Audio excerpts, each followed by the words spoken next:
Female की जो egg बनाने की कैपेसिटी है वो एक निर्धारित कैपेसिटी है। नेचर का रूल है, वो कहता है कि फीमेल के एग बनाने की और प्रेग्नेंट होने की जो बेस्ट एज है वो 20 से 30 साल होती है। जब हम आदमी की बात करें तो जो स्पर्म वो बनाने शुरू करता है 15-20 साल की एज में, वो 30, 40, 50, 60, 70 साल तक आम तौर पे उनमें कोई कमी नहीं आती। 30 के बाद में दुनिया की कोई भी औरत है, चाहे वो पंजाब की है, बम्बई की है, किसी भी डेवलप्ड कंट्री की, अमेरिका, यूरोप, किसी की भी है, जब वो 30 साल को क्रॉस करती है तो उसकी एग बनाने की कैपेसिटी कम होनी शुरू हो जाती है। मेल के स्पर्म के काउंट के ऊपर में बहुत ज़्यादा साइंस उसको नहीं मानती है, तो वो मानती है कि मेल के जो शुक्राणु हैं वो वैसे ही रहेंगे। हाँ, शुक्राणु अगर कम हो रहे हैं मेल के अंदर में, तो वो उम्र की बजाय हमें और बहुत सारी चीज़ें देखनी होती हैं कि ये किस वजह से ये शुक्राणु कम हो रहे हैं। सोशल एग फ्रीजिंग, वो शायद आपने बहुत सारे न्यूज़पेपर में आर्टिकल्स में सुना होगा कि किसी सेलिब्रिटी ने ये जो एग्स हैं ये फ्रीज़ कराए हैं।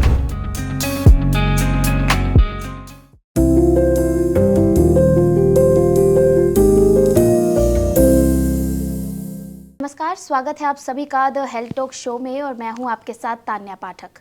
हर बार की तरह इस शो में हम हेल्थ से जुड़े उन हर छोटी बड़ी चीज़ों को डिस्कस करेंगे जो आपको सही जानकारी दे। और आज का मुद्दा भी हमारा बेहद खास है, स्पेशली उन महिलाओं के लिए और उन कपल्स के लिए जिनको बेबी प्लान करने में दिक्कत आ रही है या फिर वो अभी बेबी प्लान करने का सोच रहे हैं।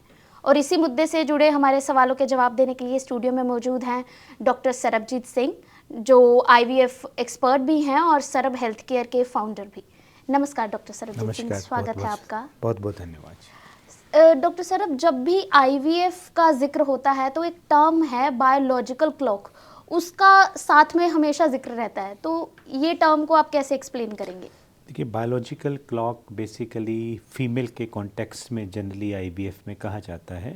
सो बायोलॉजिकल क्लॉक का मतलब है कि फीमेल की जो एग बनाने की कैपेसिटी है वो एक निर्धारित कैपेसिटी है। हम लोग ये मानते हैं कि मेल और फीमेल दो अलग अलग पहलू हैं जो ऊपर वाले ने बनाए हैं। हमारी साइंस कहती है कि दोनों की सेक्सुअल लाइफ जो है वो 13-14 साल के आसपास शुरू होती है, जिसमें आदमी स्पर्म बनाता है और फीमेल के पीरियड शुरू होते हैं, यानी कि एग बनने शुरू होते हैं। तो जब हम आदमी की बात करें तो जो स्पर्म वो बनाने शुरू करता है 15-20 साल की एज में, वो 30, 40, 50, 60, 70 साल तक आम तौर पे उनमें कोई कमी नहीं आती है। यानी कि बढ़ती हुई उम्र का आदमी के वीरज पे कोई असर नहीं पड़ता है और उसकी क्वालिटी क्वांटिटी वैसे ही रहती है। लेकिन ये चीज़ फीमेल के अंदर में बिल्कुल उल्टी होती है और ये नेचर का रूल है। वो कहता है कि फ़ीमेल के एग बनाने की और प्रेग्नेंट होने की जो बेस्ट एज है वो 20 से 30 साल होती है। 30 के बाद में दुनिया की कोई भी औरत है, चाहे वो पंजाब की है, बम्बई की है, किसी भी डेवलप्ड कंट्री की, अमेरिका, यूरोप, किसी की भी है, जब वो 30 साल को क्रॉस करती है तो उसकी एग बनाने की कैपेसिटी कम होनी शुरू हो जाती है। कम होने का मतलब होता है उसकी क्वालिटी और उसकी क्वांटिटी, मात्रा दोनों कम होती हैं। तो 30 से 35 तक ये धीरे धीरे कम होती है, लेकिन 35-36 के बाद में फिर ये तेज़ी से कम होनी शुरू हो जाती है, उसकी क्वालिटी भी और क्वांटिटी भी। और ये इतनी कम होनी शुरू हो जाती है कि 40, 41, 42 के आसपास आकर उन एग्स के अंदर फीमेल को प्रेग्नेंट करने की क्षमता कम हो जाती है। जहाँ पे वो 30 साल में बहुत आराम से प्रेग्नेंट होती है, वहाँ पे ही 40-41 साल में उसको स्ट्रगल करना पड़ता है प्रेगनेंसी के लिए। फिर आगे आने वाले टाइम पे और एग कम हो जाते हैं और धीरे धीरे करके ये बंद हो जाएंगे और पीरियड्स यानी कि मीनोपॉज की तरफ फीमेल चली जाती है। तो ये जो टर्म है ये बायोलॉजिकल क्लॉक है जो हर फीमेल के अंदर में कि टिक टिक होना शुरू हो जाता है 30 से 35 के बाद में। सर अभी आपने विमेन का स्पेशली बताया, तो मेल का भी कोई बायोलॉजिकल क्लॉक अलग से होगा? क्योंकि अभी आपने ये भी बताया कि 30-40 में भी उनको खास फर्क नहीं पड़ता है, लेकिन नील स्पर्म कॉन्सेप्ट भी बहुत है दूसरी साइड, तो ये थोड़ा दूसरी देखिए, कॉन्ट्राडिक्टरी नहीं हो गया? बिल्कुल ठीक बात है आपकी, लेकिन बायोलॉजिकल क्लॉक जो है मेल के स्पर्म के काउंट के ऊपर में बहुत ज़्यादा साइंस उसको नहीं मानती है। तो वो मानती है कि मेल के जो शुक्राणु हैं वो वैसे ही रहेंगे। हाँ, शुक्राणु अगर कम हो रहे हैं मेल के अंदर में, तो वो उम्र की बजाय हमें और बहुत सारी चीज़ें देखनी होती हैं कि ये किस वजह से ये शुक्राणु कम हो रहे हैं या फिर ज़ीरो हैं। तो अगर उसका ज़िक्र करेंगे तो उसके बहुत सारे कारण सामने आते हैं, जिसके अंदर में लाइफस्टाइल, उनका खाना पीना, मोटापा, ड्रग्स, अल्कोहल और जेनेटिक इश्यूज हो सकते हैं कि ये चीज़ फैमिली के अंदर चल रही है या बचपन से ही आगे चल रही थी। नसों का फूलना जिसको वेरिकोसील कहते हैं, इन्फेक्शंस होना। तो ये बहुत सारी ऐसी चीज़ें हैं जो आपके शुक्राणुओं को कम कर सकती होती है। तो ये बायोलॉजिकल क्लॉक तो नहीं कहूँगा मैं, लेकिन हाँ ये ज़रूर कहूँगा कि एनवायरमेंटल और आपके लाइफस्टाइल के फैक्टर्स जो हैं ये ज़्यादा काम करते हैं। सर विमेन के कॉन्सेप्ट में क्या कुछ ऐसे अर्ली साइंस आ जाते हैं कि आपकी फर्टिलिटी कम हो गई है, कुछ ऐसे साइंस जो बॉडी देना शुरू कर दे? आ, बहुत सारे केसेस में तो नहीं कहूँगा, लेकिन हाँ कुछ केसेस के अंदर में, जैसे आपके पीरियड्स का इर्रेगुलर होना, अगर पीरियड्स इर्रेगुलर हो रहे हैं तो हम ये मानते हैं कि कहीं ना कहीं पे एग बनाने की जो प्रोसेस है वो डिस्टर्ब हो रही है, या फिर फीमेल की एज 35 से एडवांस हो रही है, या फिर अगर उसने कभी अल्ट्रासाउंड कराया है तो उसके अंदर में कोई सिस्ट्स आई हैं, या फिर अगर उसके पीरियड्स बहुत ज़्यादा पेनफुल हैं, सेक्सुअल कांटेक्ट अगर पेनफुल है, तो हम सस्पेक्ट करते हैं कि अंदर एंडोमेट्रियोसिस तो नहीं बन रही है जो फीमेल के एग की कैपेसिटी को अपने हिसाब से कम करती है। तो अगर कुछ भी ऐसे सिम्टम्स होते हैं तो फिर हमें ये देखना ज़रूरी हो जाता है कि फ़ीमेल की इस सिचुएशन में एग बनाने की कैपेसिटी किस हिसाब से अभी खड़ी है। सर कई केसेस में ऐसा होता है कि पीरियड्स रेगुलर भी रहते हैं, लेकिन उनका फर्टिलिटी मतलब प्रोसेस जो है वो काफ़ी ख़राब रहता है कि वो बेबी नहीं कर पाते, तो वो कैसे काम में तो आएगा? इसके अंदर में ये चीज़ें रहती हैं कि सबसे पहले हमें समझना है कि प्रेगनेंसी में अगर नहीं ठहर रही है, प्रेगनेंसी में दिक्कत आ रही है, तो सिर्फ एक पहलू को नहीं देखना होता है, हमें कलेक्टिवली हस्बैंड और वाइफ के हर पहलू को देखना होता है।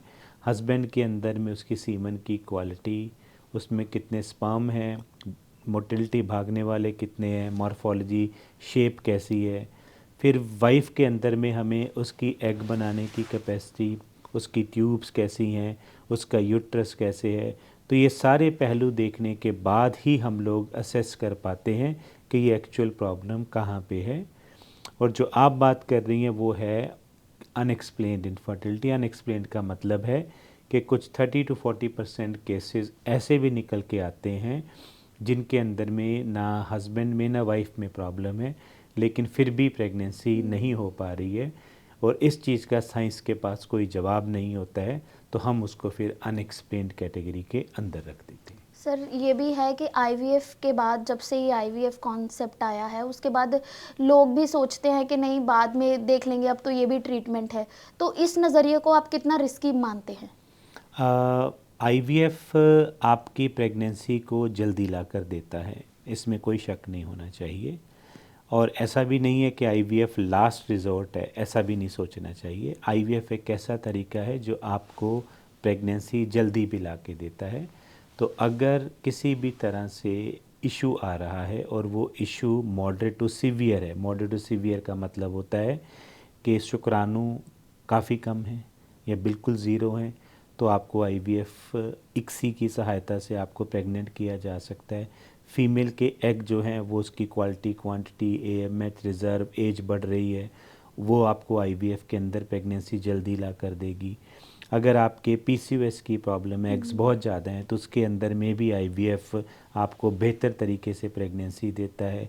सिस्ट्स हैं, ट्यूब्स ब्लॉक हैं, तो ये सारी चीज़ों में आप आईवीएफ का इस्तेमाल करके उनको प्रेगनेंसी जल्दी तरीके से दे सकते हैं। सर जैसा आजकल का लाइफस्टाइल है उसमें लेट मैरिज और लेट प्रेगनेंसी ये चीज़ें काफ़ी बढ़कर सामने आ रही हैं, तो ये आप इसको कैसे एक्सप्लेन करेंगे लोगों तक के ये कितना उनके लिए रिस्की हो सकता है ये फैसला? तो इसीलिए हम लोग एडवाइस करते हैं कि बायोलॉजिकल क्लॉक जो है आपका जो क्लिक कर रहा है वो आपके प्रोफेशन को नहीं देखता है। तो अगर किसी भी रीज़न से अगर फीमेल को लगता है कि वो प्रेगनेंसी नहीं अचीव कर पाएगी, वो अनमैरिड है, प्रोफेशनल उसको अपस्केल करना है अपने आप को, आने वाले टाइम के अंदर में प्रेग्नेंट नहीं हो पाएंगी, मैरिज के कोई प्लान नहीं है, लेकिन एज 35 के अराउंड हो चुकी है या होने वाली है और नियर फ्यूचर में उनको लगता है कि मैं अभी प्रेग्नेंट नहीं हो पाऊंगी, मैरिज नहीं कर पाऊंगी, तो ऐसी फीमेल के लिए कॉन्सेप्ट निकल के आता है जिसको हम लोग कहते हैं सोशल एग फ्रीजिंग। वो शायद आपने बहुत सारे न्यूज़पेपर में आर्टिकल्स में सुना होगा कि किसी सेलिब्रिटी ने ये जो एग्स हैं ये फ्रीज़ कराए हैं। तो सोशल एग फ्रीजिंग का मतलब होता है कि आपकी यंगर एज में जब आपके उस बायोलॉजिकल क्लॉक ने अभी आपकी एग बनाने की कैपेसिटी पे असर नहीं डाला है, आप उसी टाइम पे अपने एग्स को बनवा के, अपने एग्स को निकलवा के उसको फ्रीज़ कर सकती होती हैं, स्टोर करवा सकती होती हैं, और लेटर ऑन जब भी आपकी प्रेगनेंसी लेने का आपका मन बने, ठीक है, 35 के बाद, 36 के बाद, 40 के आसपास, तो जब आपके एक्चुअल एग कम हो चुके होंगे तो तब आपके पास में एक ऑप्शन रहती है कि आपने अपने एग्स फ्रीज़ करवाए हुए हैं, तो फिर आप उन एग्स को निकलवा के अपने पार्टनर के सीमन के साथ इस्तेमाल करके बच्चा तैयार करवा के आपके अंदर रख सकते हैं। तो ये होता है concept of social egg freezing. Sir, social egg freezing की कोई आइडल एज भी है कि विमेन के लिए, और क्या ये कुछ ऐसा, इसके रूल्स रेगुलेशंस कैसे हैं कि मैरिड ही करवा सकते हैं या उसको आप कैसे बताएंगे? सोशल एग फ्रीजिंग जनरली तो अनमैरिड फीमेल के अंदर ही फ़िलहाल की घड़ी में मैं एडवाइस करूंगा। अगर वो मैरिड है तो हम लोग कहते हैं कि आप अपने एम्ब्रियोस फ्रीज़ करवा लीजिएगा, यानी कि स्पर्म एग को मिला के बच्चा तैयार करवा के फ्रीज़ करवा लीजिए अगर आप किसी भी कारण से अभी नहीं प्रेग्नेंट होना चाह रही हैं। लेकिन अगर आप अनमैरिड हैं तो फिर आपके लिए एग फ्रीज़ किए जाते हैं, और जब आप इस चीज़ का डिसीजन ले रही हैं तो नेचुरली आप जितनी यंगर एज पे ये डिसीजन लेंगे उतना ही आपके लिए एग की क्वालिटी और क्वांटिटी बेहतर होगी।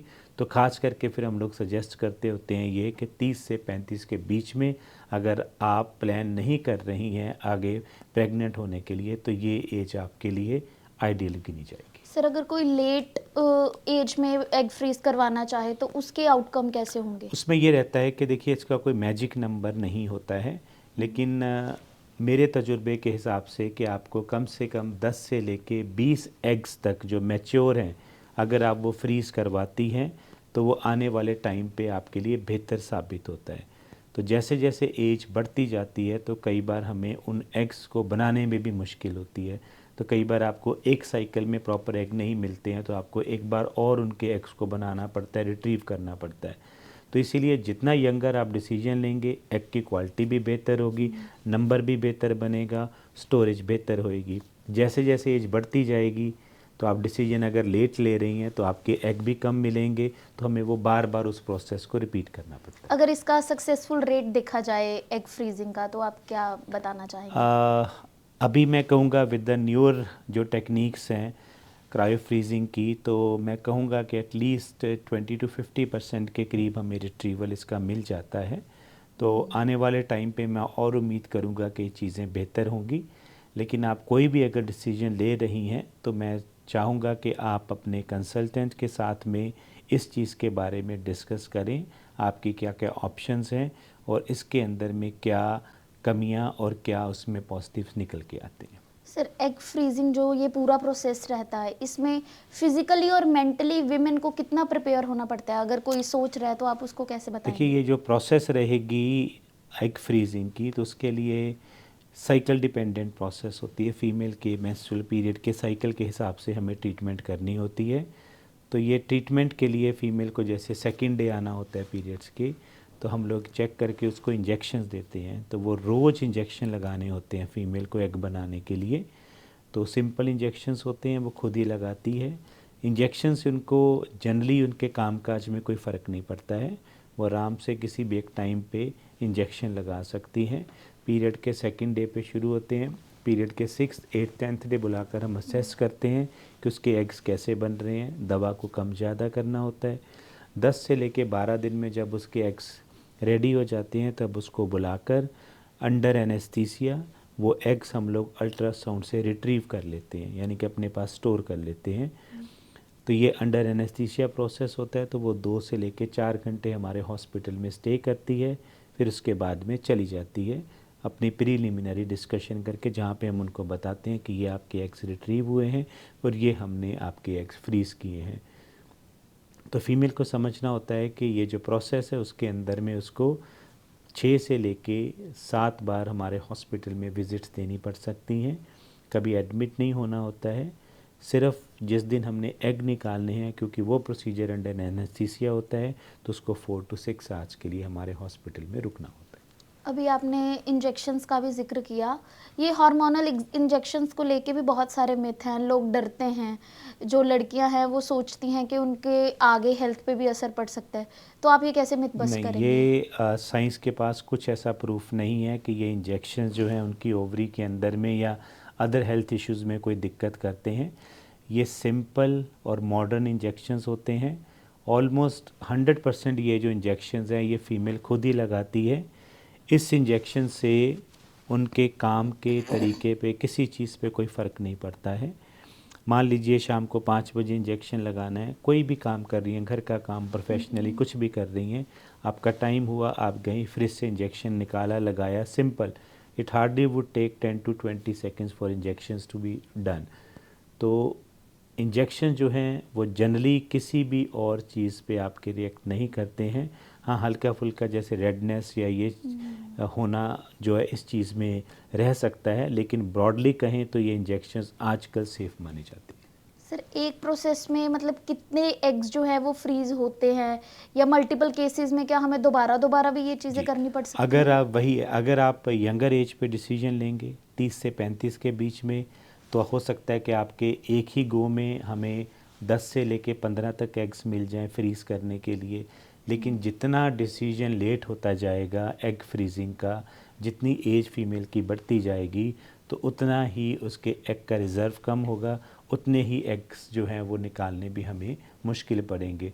तो 30-35 में हो सकता है एक बार में ही, और 35 के ऊपर में हो सकता है कि हमें एक या दूसरी बार भी उसके एग्स निकालने पड़े। सर, जो औरत एग फ्रीजिंग करवा चुकी है उसके बाद के प्रिकॉशंस, उसको बाद में कैसे अपना ध्यान रखना है, उसके कुछ आप हमें बताना चाहेंगे? जनरली सेफ़ प्रोसेस होता है। एग्स निकालने के बाद वो जब जाएगी वापस, ठीक है, तो किसी भी चीज़ में कोई परेशानी हेल्थ इशू के पॉइंट ऑफ व्यू से नहीं है, तो ये एग्स हम लोग लंबे टाइम के लिए प्रिजर्व करते हैं। तो नेक्स्ट हम लोग उसको एडवाइस करते हैं कि जैसे ही आपकी मैरिज होती है, मान लीजिए आपने 32 साल पे एग्स फ्रीज़ कराए हैं और आप 6 साल के बाद में मैरिज कर ली हैं 38 के अराउंड में आके, तो ऐसा नहीं है कि हम लोग स्ट्रेट अवे उसको कहते हैं कि नेक्स्ट को यूज़ कर लें। हम वो उसको बुलाते हैं, हम उसको असेस करते हैं और पहले उसको नेचुरल के लिए थोड़ा सा छोड़ देते हैं कि देखें अगर वो नेचुरल प्रेग्नेंट हो पाती है, इनका ना यूसेज हो।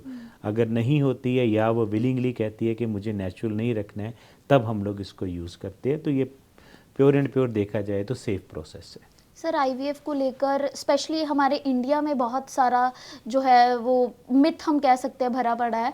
तो एक ये भी है कि जो कहते हैं कि ऐसे एग फ्रीज करके जो बेबी बनता है उसका बेबी की हेल्थ पे भी इम्पेक्ट पड़ता नहीं, है, अब तो वो आप जी उनको जी कैसे बताएंगे? अब तो मैं बात करूं तो अब तो हज़ारों नहीं लाखों की गिनती में ऑल ओवर वर्ल्ड जो हैं आईवीएफ के बेबीज़ हो चुके हैं, और इसका भी साइंस के पास में कोई बहुत बड़ा एविडेंस या प्रमाण नहीं है कि आईवीएफ के बेबीज़ जो होते हैं वो compare to natural counterparts कोई ज़्यादा उनमें परेशानी होती है, ऐसा नहीं है डाटा। अगर ब्रॉडली बात करें, इतने सारे सेलिब्रिटीज़ के आप बेबीज़ अब तो आप जानते हैं जो आईवीएफ के हो चुके हैं, तो आप नॉर्मली चाहें तो सेलिब्रिटीज भी 30-35 के बाद ही शादी शादी कराती हैं, करते तो हैं ठीक और है। उनकी तो बेबी। मुझे नहीं लगता है कि ऐसा कोई भी इशू आईवीएफ की बेबीज़ के साथ में होना चाहिए।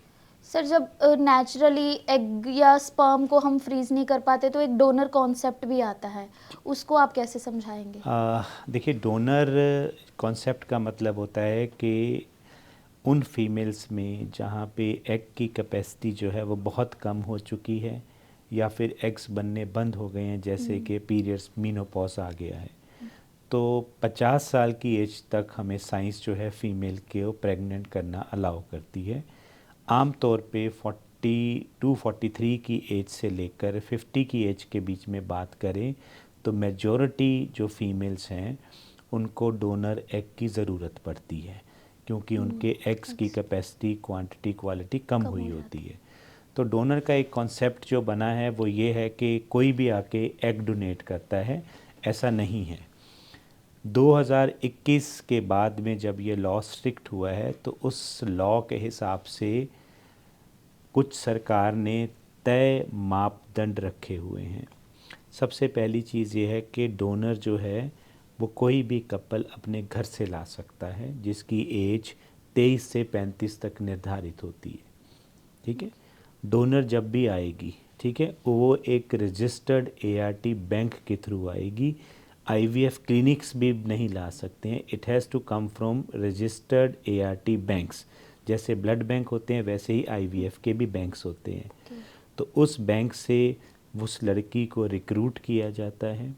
उस लड़की की एज आम तौर पे 30 के आसपास रखी जाती है, यंगर एज ग्रुप रखा जाता है, जिसका मतलब होता है कि उसके एग्स अच्छे होंगे। उसका अल्ट्रासाउंड होता है कि वाकई उसके एग्स अच्छे हैं। उसके बहुत सारे ब्लड टेस्ट होते हैं कि उसको कोई बीमारी नहीं है। उसकी हिस्ट्री ली जाती है, उसके कंसेंट होते हैं, उसकी हेल्थ की इंश्योरेंस ली जाती है और उसके कानूनी यानी कि लीगल एफिडेविट दस्तावेज बनते हैं जो बना के लेकर आता है कपल। तो कपल का भी एफिडेविट रहता है और डोनर का भी एफिडेविट रहता है। जब ये इन सारी चीज़ों में वो पास होती है तो फिर उसको मैच किया जाता है उसके साथ में फ़ीमेल के eye colour, hair colour, skin colour, height, weight, blood group. अगर तो वो फ़ीमेल खुद लेके आ रही है अपना, ठीक है, तो जनरली हमें मैच की ज़रूरत नहीं पड़ती है।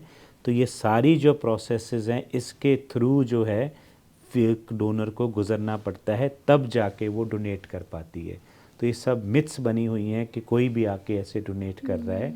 It has to be through the proper channel और उसमें भी बहुत बहुत सारे अभी फुल स्टॉप्स लगे हुए हैं। सर ये सारी चीज़ें कॉन्फिडेंशियल होती हैं या फिर, क्योंकि कई लोग ये भी घबराते हैं, ये जी, चीज़ वो एक टैबू मानते हैं, तो उसमें क्या लॉ क्लियर नहीं है अभी इस चीज़ के ऊपर में। तो इसमें एनोनिमस रखा जाए। जब लॉ कह रहा है कि आप अपने घर से भी डोनर ला सकते हैं तो नेचुरली फिर कॉन्फिडेंशियलिटी का कॉन्सेप्ट नहीं रहता है, पर ये चीज़ें अलग है, प्राइवेसी, कॉन्फिडेंशियलिटी। इसका मतलब होता है कि मैं एज अ डॉक्टर अगर मैं कोई डोनर उसको ट्रीट कर रहा हूँ तो मैं ये सारी ट्रीटमेंट को कॉन्फिडेंशियल रख रहा हूँ, यानी कि रिवील नहीं कर रहा हूँ। उन दोनों को आपस के अंदर में नेचुरली जब वो लेके आई है तो वो एक दूसरे को जानते हैं, उन्होंने हर चीज़ें मैच करी अपने हिसाब से, ठीक है। तो ये चीज़ें जो हैं ये कॉन्फिडेंशियल थी। इससे पहले जो है एनोनिमस चीज़ें हैं। एनोनिमस का मतलब रहता है कि देने वाले को नहीं पता है, लेने वाले को नहीं पता है। जैसे ब्लड होता है, ब्लड भी एनोनिमस है, किसने दिया, हमने सिर्फ यूज़ किया। तो ऐसे ही एनोनिमस का कॉन्सेप्ट था कि देने वाले को नहीं पता, लेने वाले को नहीं पता है।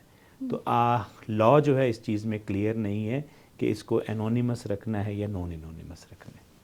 सर कोई भी जब डोनर लेके आता है कपल, तो वो नेचुरली बात है वो इमोशनली वीक ही होगा, तो उसको आप कैसे ऐसे उनको कैसे हैंडल करते हैं, कैसे उनकी काउंसलिंग होती है? सबसे पहला तो जो आपको चीज़ें बताई कि डोनर कैसे रिक्रूट होता है, हम उस चीज़ के ऊपर तवज्जो देते हैं, वक्त लगा के उसको समझाते हैं कि ऐसा नहीं है कि डोनर जो है ये कोई भी उठ के बनेगा, उसको तय मापदंड से जाना होता है। दूसरी चीज़ है कि आम तौर पे उनको गलतफहमी होती है कि अगर डोनर रहेगा तो उसमें से कुछ बीमारी, कुछ ऐसी चीज़ें निकल के आएंगी, वो मेरी बॉडी एक्सेप्ट नहीं करेगी। तो साइंटिफिकली ऐसा नहीं होता है। It is just like a blood, ठीक है। हम उनको समझाते हैं कि हमें जब भी भगवान ना करे एक्सीडेंट हो जाए, बहुत सारा खून बह जाए, तो हम लोग कहाँ से खून लेके आते हैं? हम लोग जाते हैं ब्लड बैंक से खून ले आते हैं। तो ब्लड कहाँ से आया? ब्लड किसी पेड़ पे नहीं लगा था, ब्लड किसी ने दिया तभी वो आपके पास में आया। तो उस ब्लड जिसने दिया उसको कहते हैं डोनर, जिसने ब्लड दिया है। ऐसे ही किडनी डोनर्स होते हैं, ऐसे ही लिवर ट्रांसप्लांट हो रहे हैं, वो कोई देगा तभी वो चीज़ें होंगी। और इसी तरह से ही एग डोनेशन होती है। ये लेसर नोन चीज़ें हैं, लोगों को नहीं पता है। तो बॉडी के अंदर में साइंस कहती है कि कोई चीज़ काम नहीं कर रही है या काम कम कर रही है या लॉस हो रहा है तो हम उसको रिप्लेस कर सकते हैं, ठीक है, लाइक दैट। तो इसी तरह से ही एग है। हाँ, आज हम लोग ओवरी ट्रांसप्लांट नहीं कर पा रहे हैं, हो सकता है आने वाले टाइम पे आप ये भी सुनो कि आप एक की ओवरी काम नहीं कर रही है, हमने लेप्रोस्कोप दूरबीन डाली, उसकी ओवरी निकाल दी, दूसरी डाल दी, पर अभी हमारे पास में ये साइंस अवेलेबल नहीं है। तो बेस्ट अवेलेबल साइंस है कि हमें वो चीज़ रिप्लेस करनी है किसी और की बना के। तो हम लोग एग किसी और के बना लेते हैं, फीमेल के काम नहीं करे उसका यूट्रस यूज़ करते हैं, एग लेके स्पर्म लेके एम्ब्रियो बना के रख देते हैं। तो इस तरह से जब आप कन्विंस करते हैं तो मुझे नहीं लगता कि आपका जो पेशेंट है वो कभी भी इस चीज़ को डिनाई करेगा। सर, आपको लगता है कि ये डोनर कॉन्सेप्ट है, इसने जो आईवीएफ का सक्सेस रेट है उसको बढ़ाया है, या फिर कोई चेंजेस कुछ उसमें बदलाव आया हो? आईवीएफ के अंदर अगर आप डोनर की बात करेंगे तो नए लॉस ने बहुत बड़ा चेंज लेके आई है, ठीक है। जो लॉस हैं वो इस डोनर के कॉन्सेप्ट को उसने क्या एक तरह से कहें कि स्ट्रीमलाइन किया है गवर्नमेंट ने इस चीज़ के ऊपर में, जो एक बहुत बढ़िया स्टेप है कि किस तरह से इन चीज़ों को रिक्रूट करना चाहिए और किस चीज़ें से इसको मोबिलाइज़ करना चाहिए। डोनर जो हैं उसमें कोई शक नहीं होना चाहिए कि डोनर्स जब भी हम लोग यूज़ करेंगे तो वो आपके आईवीएफ का सक्सेस रेट जो है ये बढ़ा देता है, ठीक है। कंपेयर टू अगर हम 40 की बात करें तो अगर हम आपके एग्स यूज़ कर रहे हैं वर्सेस डोनर एग्स यूज़ कर रहे हैं तो सक्सेस रेट में ऑलमोस्ट डबल का फ़र्क पड़ जाता है। तो डोनर कॉन्सेप्ट आपका हमेशा ही जो है सक्सेस रेट बेहतर देगा। सर, जो भी कपल्स या जो भी लेडीज़ जिनको एग फ्रीज़ करवाने हैं या बेबी प्लानिंग में दिक्कत आ रही है, वो कैसे आप तक पहुंच सकते हैं? हमारा व्हाट्सएप का नंबर, हमारी वेबसाइट के थ्रू कॉन्टैक्ट डिटेल्स हैं, ईमेल्स हैं, तो किसी के थ्रू भी वो हमें कांटेक्ट कर सकते हैं। जनरली हम लोग ऑडियो कंसल्टेशन, वीडियो कंसल्टेशन के लिए भी हमारी टीम जो है वो रेडी रहती है। सो आपसे आपका पर्सनल टाइम पूछ के जिसमें आप कंफर्टेबल हैं तो उसके अंदर में आपकी वीडियो कंसल्टेशन भी अरेंज की जाती है ताकि आपके आने से पहले जो आपकी कुछ क्वेरीज़ है वो हम लोग सॉल्व कर सके। फिर फाइनली आपको हम लोग ऑन साइड यानी कि हॉस्पिटल क्लिनिक में बुला के फाइनली आपको असेस करके कि उसकी आगे की प्रोसेस आपको बता देते हैं। Thank you so much sir, doctor Sarab. हमारे जो दर्शक हैं, मुझे लगता है उनके काफ़ी जो डाउट्स हैं वो इस सेशन से क्लियर हो गए होंगे, तो थैंक यू सो मच। जी जी, थैंक यू। तो ये थे हमारे साथ डॉक्टर सरब, और मुझे पूरी उम्मीद है कि आईवीएफ या ये पूरे कॉन्सेप्ट को लेकर आपके जो भी सवाल होंगे वो इससे ज़रूर क्लियर हो गए होंगे। तो देखते रहिए आप द हेल्थ टॉक शो।